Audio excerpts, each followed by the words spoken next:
Hi అండి, నా పేరు దుర్గా భవాని. నేను 28 డివిజన్ ఆర్పీని, విజయవాడ యూఎల్బీ. ఈ రోజు నేను మా ఇంటి పైన టెర్రస్ గార్డెన్లో నేను మొక్కలు ఎలా పెంచుతున్నాను ఏంటి మీకు చూపించాలనుకుంటున్నాను. ఒకసారి చూడండి. ఇది మా ఇంటి పైన మిద్దె తోట. చూడండి, మందారం పువ్వులు కూడా చూడండి.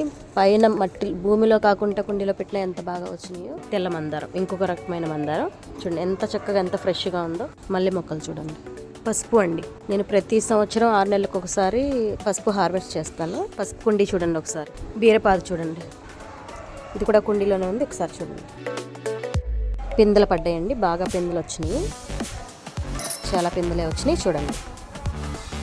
టమాటా అండి, ఇది కూడా చూడండి కుండీలోనే పెట్టాను నేను మట్టి అంతా ఇంట్లో కంపోస్ట్ చేసుకున్న మట్టి అండి, చక్కగా వదులుగా ఇలా ఉంటుంది మట్టి చూడండి.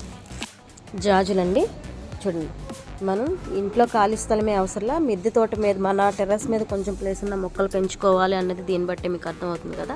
పెంచుకోవచ్చు, కిందే ప్లేస్ ఉండక్కర్లేదు. వంగ చూడండి ఎంత, ఇది కూడా ఒక వంగ, ఇది ఒక టైపు తెల్ల వంకాయ. ఇది కూడా చూడండి ఎంత ఇది యాక్టివ్గా ఉంది మొక్క కూడా చక్కగా. ఇది కూడా జాజి చూడండి ఎంత చక్కగా వచ్చినాయి పూలు. గోంగూర అండి, చక్కగా మనం గోంగూర కట్ట తీసుకొచ్చి అట్లా పడేస్తాం, వాడుకొని పడేన అవసరం లేదు. చక్కగా దాన్ని తీసేసుకున్న తర్వాత తీసుకొచ్చి కుండీలో పెడితే చూడండి ఎంత చక్కగా వచ్చిందో గోంగూర. కరివేపాకు అండి, ఇది కరివేపాకు 2 ఇయర్స్ మొక్క అండి, 2 సంవత్సరాలు అయింది నేను మొక్క పెట్టి.